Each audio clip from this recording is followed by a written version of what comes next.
I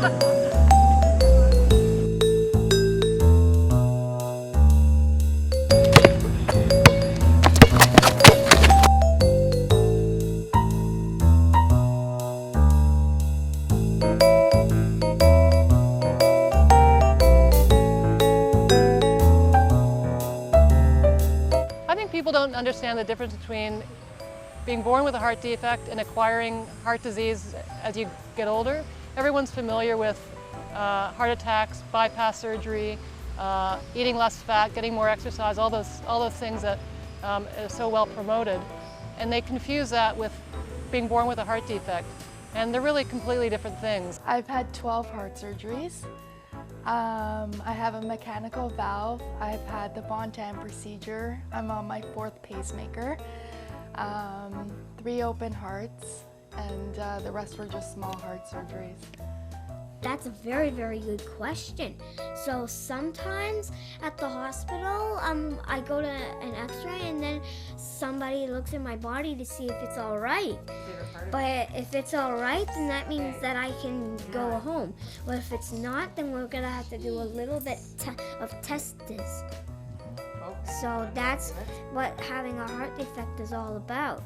Looking at him and seeing his personality and his so much energy, it's really, it's not that big of a deal, but it's when you have the issues of the SVTs, like when he'll go into a high heart rate, that it just kind of brings you right back down to reality that yes, okay, he does have a heart defect, it is serious. So it's now educating the people that I sent him to or that take him, or schooling, also blood thinners on top. So it's a little crazy, but I wouldn't change it. He's amazing. But when you're born with a heart defect, you really can't do much about it, apart from, seeing a specialist and having operations, and maybe when you're getting a pacemaker, a defibrillator.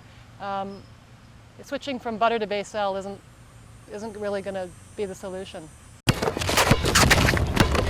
Well, it affects me because I can't play the other sports because my heart, and if I get hit the wrong way, I could either die or get really injured. So, and it kind of sucks because all my friends play the sports and I can't, because if I take the wrong hit, I'm done. Because people have surgeries doesn't mean that, they're healthy and ready to go, a normal life, because you never know what lays down the road for them. And not being aware of what we were made aware of today, that after 18 there's not much out like there. That's kind of scary. Of course, the frontier now is in the older patients with congenital heart disease. And in the current era, about 90% of children born with congenital heart disease will survive into adulthood. From the children's hospital, then there's the adult care, and a lot of people get lost in that. I was very fortunate that I was seen every year since, and I'm blown away by the staff at both Sick Kids and Toronto General. It's just that they're very dedicated people, very, very special breed. Around about 1 in 100 children are born with congenital heart disease, and another 1 in 200 develop heart disease during their childhood. And Sick Kids looks after all of those patients, essentially, that require surgery in the province, and other children that come to us from over Canada. It's insane how many people are affected. Just not through the child themselves, but also through all the parents and the grandparents, friends and family. It just touches everybody's lives, and it just, it's challenging. But what the pediatric cardiologists and the congenital heart disease surgeons do, they don't fix the heart. They don't cure the heart. They repair the heart. So these patients are left with problems, with a leaky valve, obstructed valve, abnormal heart muscle function, with heart rhythm problem. And we must take care of these issues when these patients are getting adults. Today is Heart Talk, And it's a family conference that we've been holding. I believe this is now our 16th or 17th year that we've held it. A lot of these kids in school and in their community, they may be the only child with a heart defect. So it's important that they can connect with other people. Today we were bowling, and it's interesting to see because as the kids are talking to one another, they'll say, "So what's your defect? What's your defect? And what have you had done?" And some of them even boast about how many surgeries they've had done. Oh, might be getting a new heart this year, and don't know when I'm getting my new pacemaker. The doctors tell me just take one day at a time, and I just do it, and we just go and have fun, and I do what I'm told and take all my meds.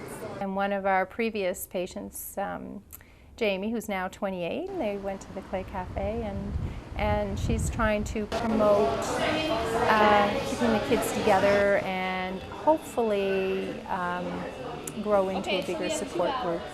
My second surgery was in February of this year, and it was to put in a new valve.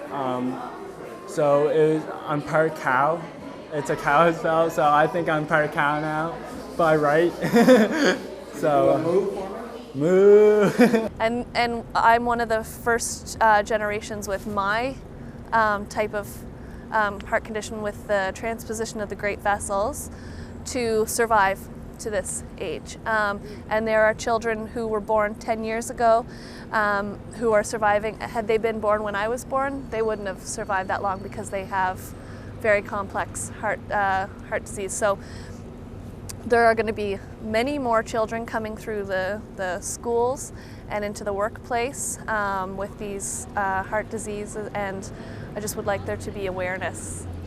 The way I see it is, it's better me than someone that couldn't deal with it. So if you gotta keep positive. That's all I can say. Keep positive. Technology's changing, medicines are changing. You never know. There's always something maybe out there that they can do. Premature sense of one's mortality.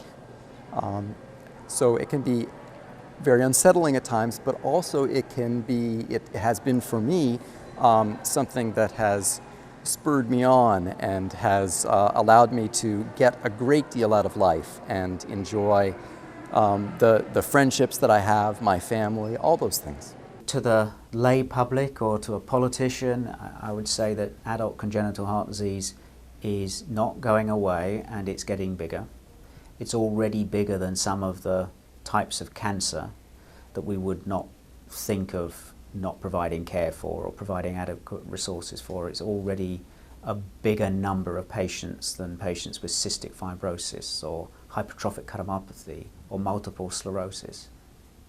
So those patients are out there. We would not conceive of not providing an adequate level of care for those other patient groups. And yet, for a while at least, and hopefully it's changing, and this video will help, the desire to provide care for adults with congenital heart disease has not really been there at a medical or a societal level, and I think that has to change.